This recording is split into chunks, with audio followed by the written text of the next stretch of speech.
Hello everybody, today we'll talk about sensory processing and vision. So sensory processing, that's our five senses: vision, hearing, the sense of smell, which is called olfaction, the sense of taste, which is called gustation, and the sense of touch. So there's the question of, why should we study sensation and perception? We're psychologists. Why do we need to study this? I remember taking my first sensation and perception class as an undergraduate and thinking, this is not psychology. What am I learning about? But psychology is the scientific study of behavior and mental processes, right?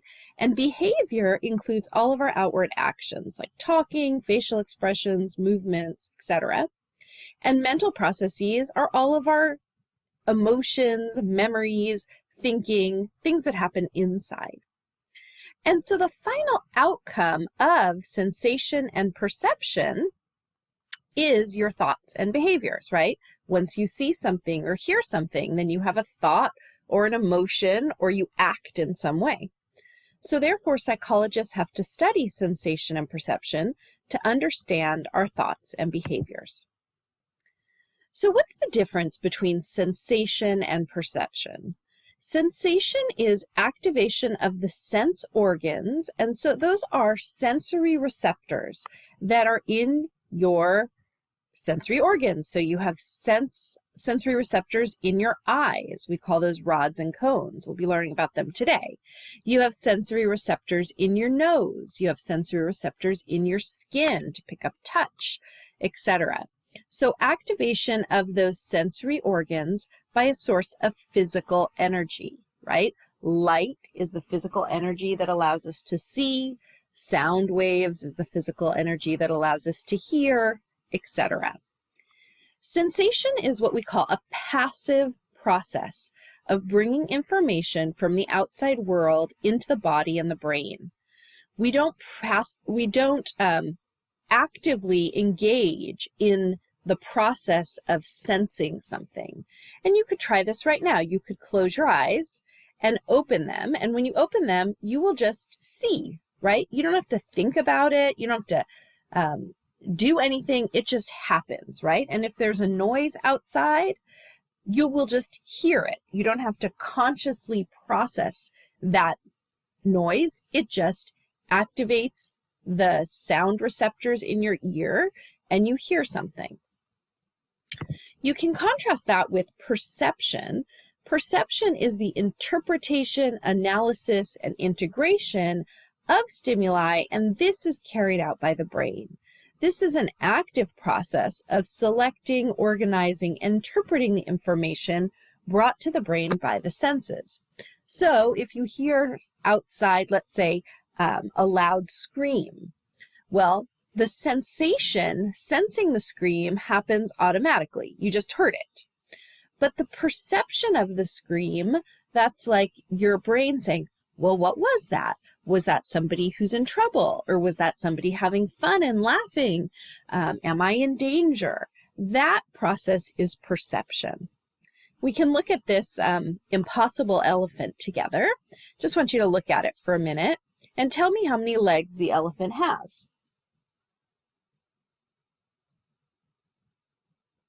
Now you're probably saying, I'm a college student. I should know how many legs an elephant has, but you can see that this is an impossible elephant, right? It's very complicated to figure out. You're thinking, is this the trunk or is this a leg? I'm not really sure. And so the part here that is sensation is just the projection of this image on your eye, in your eye. And you don't think about it. It is just, you just see it. But the perception is the part where you're thinking about what you're seeing. What is that? Is that a leg? Is that a trunk? Is that some empty space? All of that is the perception part.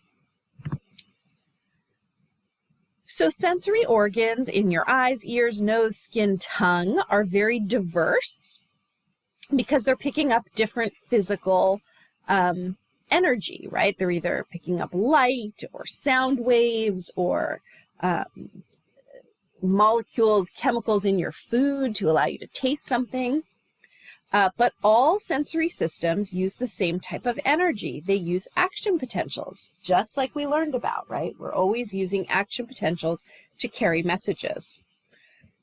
Sensory organs contain receptor cells that send some kind of stimuli, or sense some kind of stimuli, but not others. So, for example, the sensory organs and the receptor cells in our eyes are called rods and cones. And they are stimulated by light. Rods and cones stimulate light, and then those neurons send an action potential, and therefore we see something. But rods and cones are not sensitive to sound waves, right? A sound wave hits your rods and cone, nothing happens. They're not sensitive to smell, right? A chemical in the air you can't smell by activating the rods and cones in your eye. So each sensory receptor is specific to being activated by a certain type of physical energy. And that's called the law of specific nerve energies, that activity by a particular nerve always sends the same type of information to the brain. So when your rods and cones are activated, they send an action potential to the brain through the neuron called the optic neurons. And anytime the brain gets an action potential from the optic neurons, your brain says, I'm seeing something. And if the sensory receptors in your ear send an action potential through your auditory neurons, then your brain says, I'm hearing something. Remember, the action potential is the same. It's that same electrical energy that we talked about, but wherever it comes from, the source of it, your brain knows, oh, that's coming from the optic neurons, that must be a vision. If it's coming from my skin receptors, that must be touch, etc. So sensory events are encoded as streams of action potentials. Some sensory systems employ multiple sensory receptor cells, each specializing in just one part of a range of intensities. And you'll see that in your skin when we talk about touch. There's many different sensory receptor cells in your skin that are specialized for different types of touch, like pressure or heat or tickle, right? Something like that. There's different receptors. And the intensity of a stimulus, how strong a stimulus is, can be represented by the number of activated cells. The more cells that are activated, the stronger the stimulus.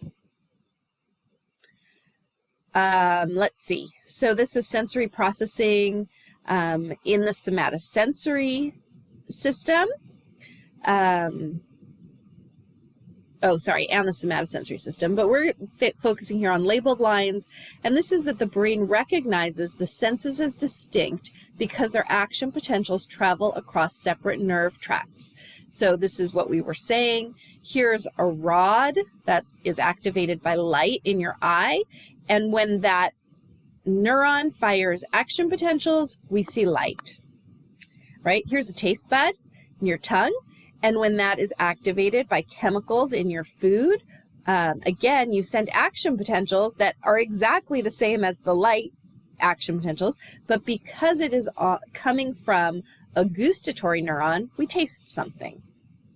And same with sound. These are our sound receptors called hair cells. When these are activated by sound waves, again, you get these action potentials, and because it is coming from an auditory neuron, you hear something. So it's the idea of labeled lines.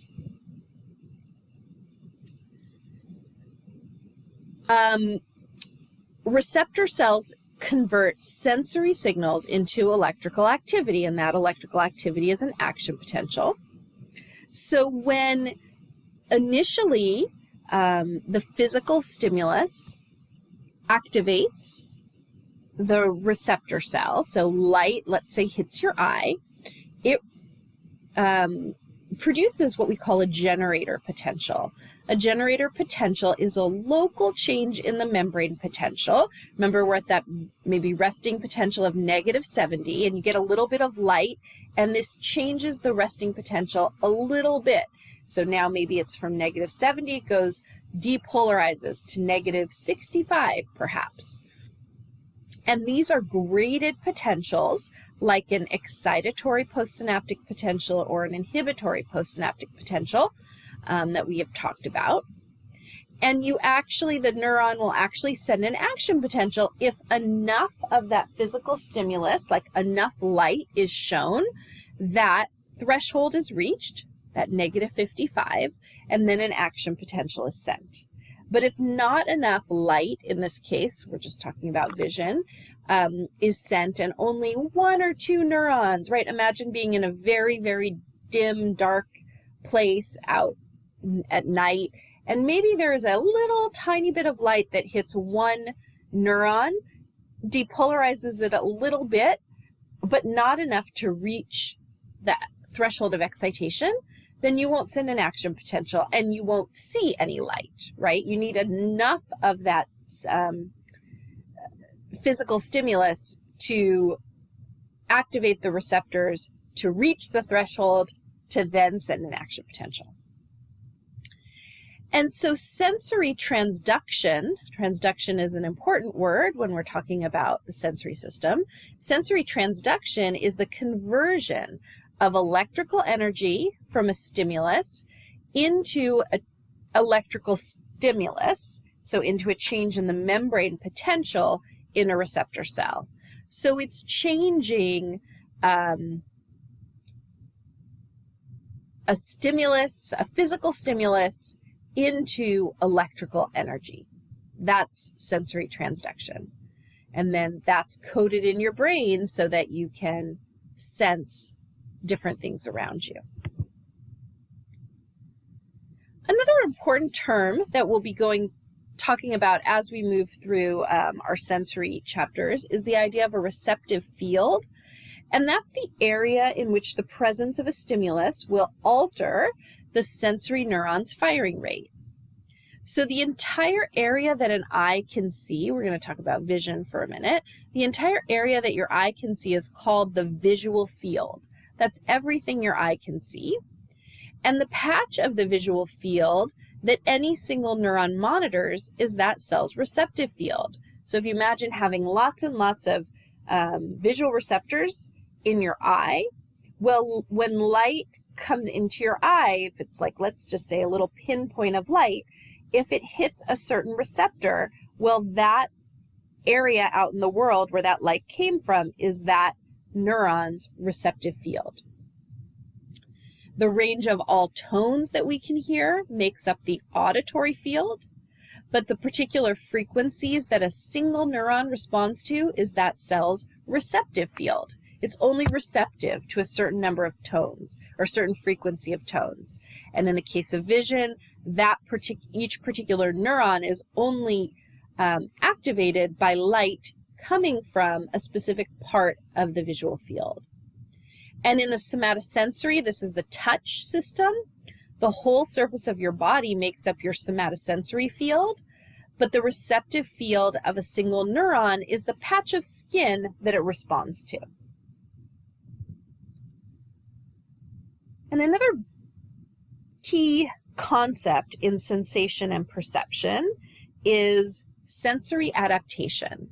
Sensory adaptation is an adjustment to sensory capacity when stimuli in the environment are unchanging. It's the idea of getting used to a sensory stimulus so you no longer have the same reaction as you initially did. So our sensory system is really set up as an alert system. It's set up for us to say, oh my goodness, do you see something over there? Be sure that it's not going to hurt you, that you're safe. Do you hear that noise? Well, go turn your head and turn your attention and be sure that whatever that sound is isn't something that's going to harm you, right? This is what our senses are there for if you think kind of in an evolutionary perspective. It's for us to be aware of our surroundings and keep us safe. However, the process of sensing information takes energy, right? We're constantly trying to conserve energy in our body. And so if there is a sensory signal that is unchanging, the sensory receptors eventually slow down their firing and sometimes even stop. You could think about that if you put on a bracelet or a watch or a necklace or something in the morning. You might first feel it when you put on your bracelet in the morning, let's say, or watch, and go, oh, I feel that. And then by the end of the day, you don't feel it anymore. Well, that's because when you first put that on your body, your somatosensory system is saying, hey, there's something on your body. You might want to check that out and be sure you're okay, right? But then after time, as that bracelet or watch or whatever it is stays on your body, and your sensory system basically says, all right, look, I've alerted you. You know it's there, and you're not doing anything about it. I've done my job. I'm going to stop firing. Right? This is the same, and we notice sensory adaptation the most with the sense of smell. The sense of smell is the most adaptive. And you've all had this experience at some point where you walk into a room and it is very smelly, right? And you go, oh my gosh, this is awful. But after you've been in the room for 5 or 10 minutes, you don't smell it anymore. Well, again, that's not because the room doesn't smell. It's because your sense of olfaction has adapted. Your nose, the receptors in your nose did their job. They said, this room is smelly. You should be sure it's okay that you're in here. And then after a little bit of time, it says, okay, I've done my job. I'm not responding anymore. And then you don't smell it. All right. Now that we've talked about some general concepts in sensation and perception, we're going to talk about vision. So vision is light that is reflected off of an object. And in this case, if light reflects off a leaf and it strikes your eye, you experience the color green, not just colorless light hitting your eye. Visual receptors are specialized to absorb light and transduce it into an electrochemical pattern. And of course, that electrochemical pattern is the action potential, and then translation of that action potential or of that message through the synapse in the brain. So visual receptors transduce or convert light energy into electrochemical patterns, which are action potentials.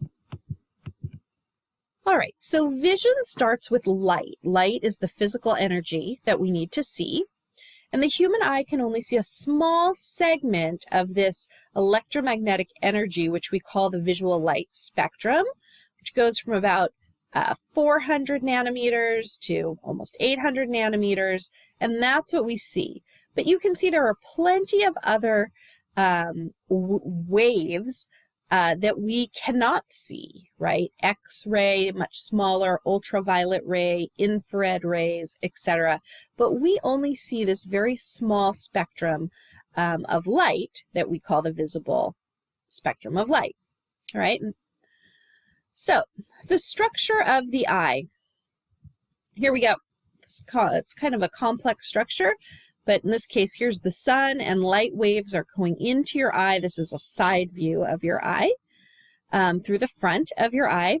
And the first thing that structure that light goes through is called the cornea. Cornea is right there, and I've got words on this page. So the cornea is the transparent protective covering, and it also bends the light a little bit, but mostly it is a protective, clear covering of your eye. So light waves go through and first pass through the cornea. The light then goes through the pupil, which is a hole in the center of your eye right here. The pupil is the black part of your eye. And in fact, it's not black, it's not colored black, but it's a hole. There's a hole in your eye that lets light in. And so it's very dark in there, and it looks black, which is exactly why we need this clear protective covering, this cornea, over our eye. So the pupil is a hole that lets light in. There's also a lens in your eye. That's right back here. See the lens? And the lens focuses the light, just like the lens on a camera or something like that. The lens focuses the light. It changes its shape so that whatever you're looking at, whether it's far away or close up, you have a focused image. And so the lens does that for you. And then the retina is the very back inside of your eyeball. So again, here is the retina. Okay, your eyeball is filled with like a kind of jelly-like fluid, and light went through the cornea, through the pupil, is focused by the lens, and then hits the very back of your eye, which is called the retina, the inside back of your eye. And the retina is where the photoreceptors are, where the receptors are that actually convert light into an action potential, okay, and sends those impulses for transmission to the brain. And interesting, the lens actually inverts the light, so images are projected onto the retina, actually reversed and upside down. So again, here's another picture. Here we're looking at this letter. Here's the cornea, clear protective coating. Here's the pupil, right? Hole that lets light in. Here's the lens that focuses the light. This lens is moves and changes its shape by these ciliary muscles that are connected to it so that it focuses the light. And you can see that this figure, as it passes through the lens, is actually flipped upside down and is projected on the retina upside down and backwards. And this retina is finally where you see something. Refraction, that's the bending of light rays, and you can see that there's refraction happening, kind of bending and focusing the light. The ciliary muscles in the eye adjust the focus by changing the shape of the lens. And the process of changing the shape of the lens, depending on whether you're looking at something close or far away, is called accommodation. And then we also have extraocular muscles. Those are 3 pairs of muscles that control your movements of your eye. So when you look up and down and sideways, that's due to the extraocular muscles. Now, we've got light into the eye, finally to the receptor, and these photoreceptors that are on the retina are the sensory neurons that detect light. And there are 2 kinds of photoreceptors. There are rods and cones. And here they are. They're named rods and cones just because of their shape. You can see the cones are shaped more like cones, and the rods are shaped more like rods. I think I have, I'll find you another picture in a minute. And then the rods and cones, so rods and cones are activated by light. Light is the physical energy. When they send an action potential, they synapse or connect with bipolar cells. These are the green cells here, the bipolar cells. And then the bipolar cells, when they send an action potential, synapse on the ganglion cells. These are the red cells, okay? And then those ganglion cell axons, you can see they're very long. They gather up together. They become what we call the optic nerve, and they leave the eye and go to the brain. So there are a number of layers of neurons in your eye. We're going to talk about 3 major ones. Here's actually a microscope picture, so you can see the receptors and the bipolar cells. And this is also kind of a funny setup, right? First of all, our eyes are all the way in the front of our head, and where is vision processed? All the way in the back of the head in our occipital lobe. But now as light is coming in, so here's light, these arrows, right, coming in, the cornea, the lens, and then this is the retina. Light actually has to pass through all these layers before it activates the rods and cones. They're in the very, very back part of the eye. So then when your rods and cones are activated by light, they then synapse on bipolar cells. Bipolar, right, bi meaning two, and so you can see it's kind of like in the middle, it's synapsing on two different neurons, kind of a way to remember the order. The bipolar cells then synapse on the ganglion cells, and then the ganglion cell axons bundle up together, form the optic nerve, and leave the eye to go to the brain. Now, you will see there are a couple other cells in the eye, the horizontal and amacrine cells as well, but we're going to really focus on these three. So, here we are again. Here's an eye. Now it's facing the other direction. It's actually facing towards the right of your screen. Light would be coming in this direction through the cornea, the pupil, focused by the lens, and then here's the retina, right in the back of the brain. The optic nerve is right here. This is made up of ganglion cell axons. So the optic nerve is made up of ganglion cell axons that all bundle up together and leave the eye, back of the eye, to go to the brain. And there's actually a hole right there in the back of the eye and in the receptor that allows the optic nerve to leave the eye and go to the brain. The optic disc is the point right here where the optic nerve leaves the eye. And in fact, there are no receptors here. There's no rods, there's no cones, because there's a hole there so that the receptor, the optic nerve, can leave the eye. And we call this area the blind spot. We all have a blind spot in each of our eyes. We typically don't notice it because the blind spots are slightly in a different position in each of our eyes. Our eyes are in different places in our head, and so they don't overlap. So what's the visual field that's in one eye's blind spot is being able to be seen by the other eye, and vice versa. Plus, we're moving our head around a lot, so we never really notice our blind spot. There are plenty of blind spot activities that you can find online, so I do challenge you to find your blind spot. And the other thing that the brain does is fill in missing information so that we perceive an uninterrupted scene. And if you do a blind spot activity, basically be looking at a piece of paper or a computer screen, and when you do find the blind spot, it's not as though there's a hole there or you're missing information.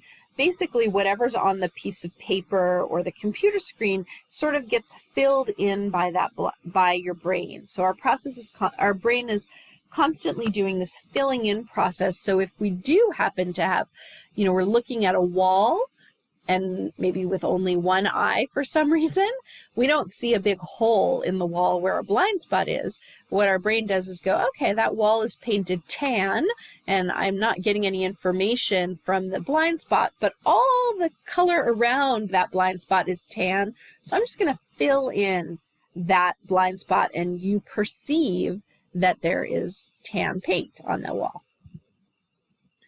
So here is, again, our picture. Here's now the retina, and this would be the front of the eye, so light would be coming in this direction, going through all the parts of the eye until we get to the back of the eye, which is the retina.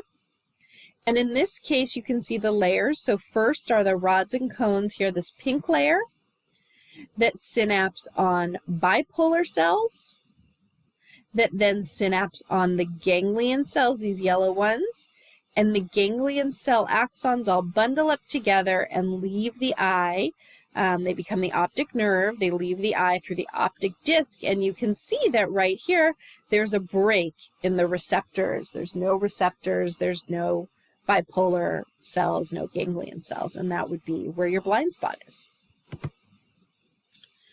So what about rods and cones? Well, rods are visual receptors They're abundant in the periphery of the retina, so in the outsides of the retina. We've got about 120 million per retina. Rods respond best to low light conditions.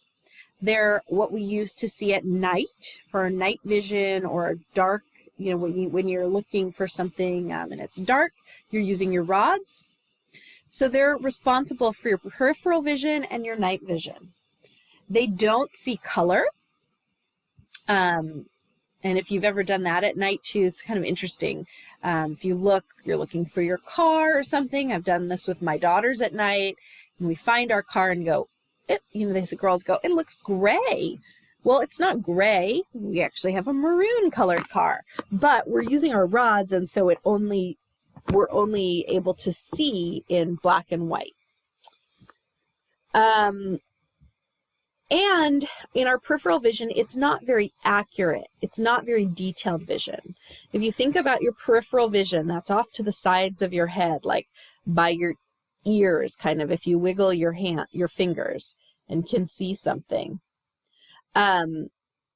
It's not very detailed. You can't see a lot of details. You couldn't read a book if you held it up by the side of your head and kept your eyes focused straight. You wouldn't be able to read any letters or anything like that. But it's really good. They're really good at detecting movement, which again, when you think evolutionarily, right? If you're out at night or you're out in the forest and you see some kind of movement off to the side, you want to be able to pick that up to look, change your vision, change your direction of your gaze and look at whatever might be there. Cones are the visual receptors that are abundant in and around the fovea. The fovea is the center of your retina. The very center of your retina is called the fovea. There are about 6 million per retina, so there are less cones than rods. They respond best to bright light conditions, so during the day you're using your cones. They're essential for color vision and for seeing details. So when you see color, you're using your cones, and when you see detail. So again, if you're reading a book, you're looking at the letters on this screen, you're focusing your vision on the center or the fovea of your retina, and you're using your cones and you're seeing very accurately. Here's our picture of rods and cones. So rods are just named because they are more rod-shaped, and cones are more cone-shaped. And here's another microscope picture where you've got the rods and the cones. So rods and cones provide different input to different systems, and you can just see that we've got many more rods than cones. You can go over what we basically just talked about. Photoreceptors in the dark continually release a neurotransmitter, and then light triggers an actual hyperpolarization of the cell, causing it to release less neurotransmitter. And that's the way that our visual system is set up. So photoreceptors in the dark are continually releasing neurotransmitter, and then light triggers a hyperpolarization, causing less of a release of the neurotransmitter. Okay, we'll go ahead and watch this video. Welcome to 2 Minute Neuroscience, where I explain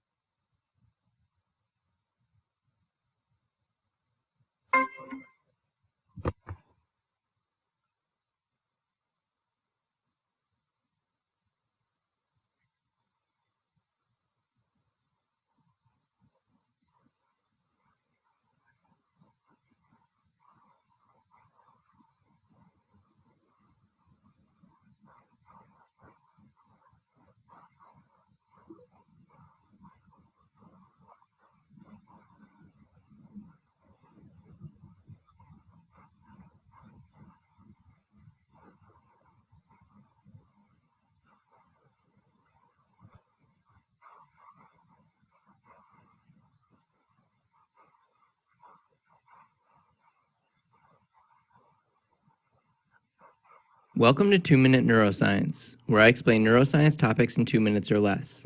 In this installment, I will discuss phototransduction. Phototransduction is the process that occurs in the retina where light is converted into electrical signals that can be understood by the nervous system. It primarily takes place in photoreceptor cells, of which there are two main types, rods and cones. I will discuss phototransduction in rods, although the process is similar in cones. In the dark, positively charged sodium ions flow into rod cells through ion channels that are activated by a substance called cyclic guanosine monophosphate, or CGMP. This influx of positively charged ions causes cells to remain in a depolarized state, leading to the continuous release of the neurotransmitter glutamate. Inside the rod cell, there is a substance called rhodopsin, which is made up of a protein called opsin and a molecule called retinal, which is capable of absorbing light. So you can When retinal It's absorbs a fairly light, complex process. You can read more about it in your book. But the idea that the cell is at a depolarized state in the dark and then hyperpolarizes due to light is important and definitely maybe opposite to what you might think. All right, let's talk about the fovea. That's the very center of the retina. And this is where visual acuity is how well we can see details, and how our visual acuity is the sharpest in the very center of our visual field. That's when you try to read something, you put the book right in the center of your visual field because you're focusing your vision on your cones and your fovea. The fovea, like I said, is the center region of the retina and has a high density of small, tightly packed cones with very high acuity. So this region receives direct light input that does not actually pass through other cells or blood vessels. And you can see that here, where again, here's the retina. You've got rods and cones, right, throughout the retina that synapse on the bipolar cells, and then synapse on the ganglion cells, and those ganglion cell axons gather up together and leave through the back of the eye. But in the fovea, these cones here are tightly packed together, and you can see there's really nothing in front of them, and so they're really able to get very accurate vision. All right, thank you very much.